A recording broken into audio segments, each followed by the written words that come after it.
نحمده ونصلي علی رسولہ الکریم اما بعد بسم اللہ الرحمن الرحیم۔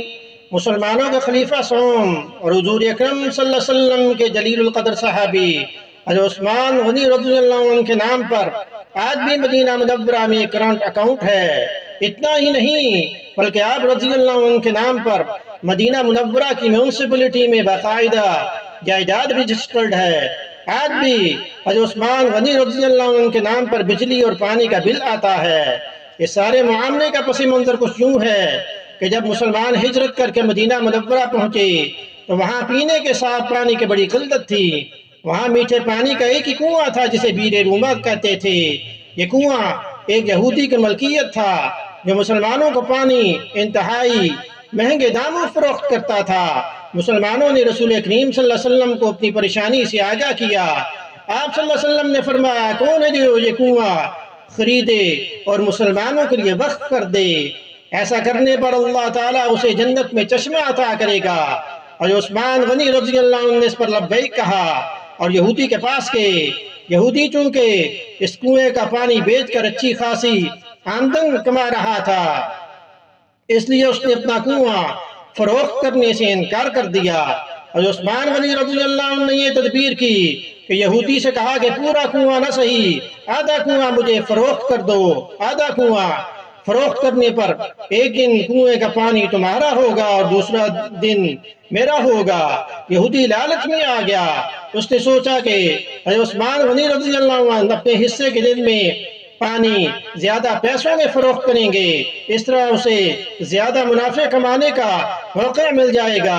اس نے آدھا کنواں عثمان غنی رضی اللہ عنہ کو فروخت کر دیا اور عثمان غنی رضی اللہ عنہ نے اپنے حصے کے دن مسلمانوں کو کنویں سے مفت پانی حاصل کرنے کی اجازت دے دی۔ لوگ حضرت عثمان غنی رضی اللہ عنہ کے دن مفت پانی حاصل کرتے اور اگلے دن کے لیے بھی ذخیرہ کر لیتے۔ پھر نوبت یہ آ گئی کہ جس دن کنویں پر یہودی کا حق ہوتا، کوئی بھی شخص پانی خریدنے نہیں جاتا تھا۔ یہودی نے جب دیکھا کہ اس کا سارا کاروبار ٹھپ ہو گیا ہے تو اس نے حضرت عثمان غنی رضی اللہ عنہ سے باقی آدھا کنواں بھی خریدنے کی گزارش کی۔ اس پر حضرت عثمان غنی رضی اللہ عنہ راضی ہو گئے اور آپ نے پورا کنواں خرید کر مسلمانوں کے لیے وقف کر دیا۔ جب ایک اور مالدار شخص کو اس بات کی خبر ہوئی کہ عثمان غنی رضی اللہ عنہ نے یہودی سے کنواں خرید لیا ہے تو وہ آپ رضی اللہ عنہ کے پاس کنواں خریدنے پہنچ گیا اور کنویں کی دگنی قیمت کی پیشکش کر دی۔ اور عثمان غنی رضی اللہ عنہ نے فرمایا کہ مجھے تمہاری دگنی قیمت سے بھی زیادہ کی پیشکش کی گئی ہے۔ اس شخص نے کہا کہ اگر ایسا ہے تو پھر میں آپ کو اس کنویں کی 3 گنا یا 4 گنا اور اس سے بھی زیادہ میں قیمت کی پیشکش کرتا ہوں۔ آپ رضی اللہ عنہ نے سے جواب دیا، مجھے تو اس کنویں کی 10 گنا قیمت کی پیشکش ہے۔ اس پر وہ شخص حیران رہ گیا اور اس نے پوچھا کہ آخر وہ کون شخص ہے جو آپ کو 10 گنا دینے کی پیشکش کر رہا ہے؟ اور عثمان غنی رضی اللہ عنہ نے فرمایا کہ میرا رب مجھے ایک نیکی پر 10 گنا اجر دینے کی پیشکش کرتا ہے۔ تو عثمان غنی رضی اللہ عنہ کے خلافت کے دور میں کنویں کے ارد گرد کھجوروں کا باغ بن گیا۔ پھر وقت گزرنے کے ساتھ آل سعود کے دور میں اس باغ میں کھجور کے درختوں کی تعداد 1550 ہو گئی۔ یہ باغ مدینہ میونسپلٹی میں عثمان غنی رضی اللہ عنہ کے نام پر رجسٹرڈ ہے۔ سعودی وزارت زراعت کھجوروں کی آمدنی عثمان غنی رضی اللہ عنہ کے نام پر بینک میں جمع کراتی ہے۔ اکاؤنٹ میں اتنی رقم جمع ہو گئی کہ مرکزی علاقہ میں ایک وسیع و عریض پلاٹ لیا گیا۔ یہاں عثمان غنی رضی اللہ عنہ کے نام پر ایک ہوٹل تعمیر کیا جانے لگا۔ اس ہوٹل سے سالانہ 50 ملین ریال آمدنی متوقع ہے، جس کا آدھا حصہ غریبوں اور مسکینوں میں تقسیم ہوگا اور باقی آدھا عثمان غنی رضی اللہ عنہ کے بینک اکاؤنٹ میں جمع ہوگا۔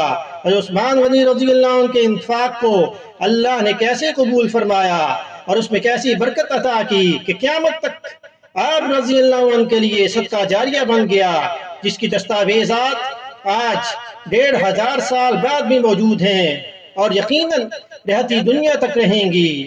یہ وہ لوگ ہیں جنہوں نے اللہ کے ساتھ تجارت کی، جنہوں نے اللہ تعالیٰ کو قرض دیا، اچھا قرض، پھر اللہ نے انہیں کئی گنا بڑھا کر لٹا دیا۔ تو یہ عثمان غنی رضی اللہ عنہ تھے، جن کے بارے میں نبی اکرم صلی اللہ علیہ وسلم نے فرمایا ہر نبی کا جنت میں ایک رفیق ہوگا اور میرا رفیق عثمان ہے۔ حضرت انس رضی اللہ عنہ سے روایت ہے کہ نبی اکرم صلی اللہ علیہ وسلم ایک مرتبہ احد پہاڑ پر چڑھے اور آپ صلی اللہ علیہ وسلم کے ساتھ ابو بکر، عمر اور عثمان رضوان اللہ تعالی علیہم اجمعین بھی تھے۔ پہاڑ ہلنے لگا تو آپ صلی اللہ علیہ وسلم نے اپنے پاؤں سے اس کو اشارہ کیا کہ فرمایا اے احد ٹھہر جا، تیرے اوپر ایک نبی، ایک صدیق اور 2 شہید ہیں۔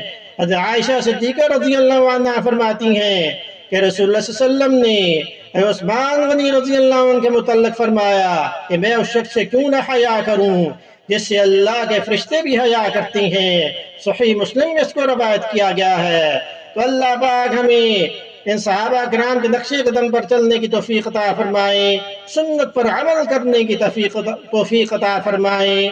حیا والا غنی اور جامع القرآن کہتے ہیں، وہ داماد نبی ہم سب جسے عثمان کہتے ہیں۔ اللہ پاک عمل کی توفیق عطا فرمائے۔ وما علینا الا البلاغ المبین۔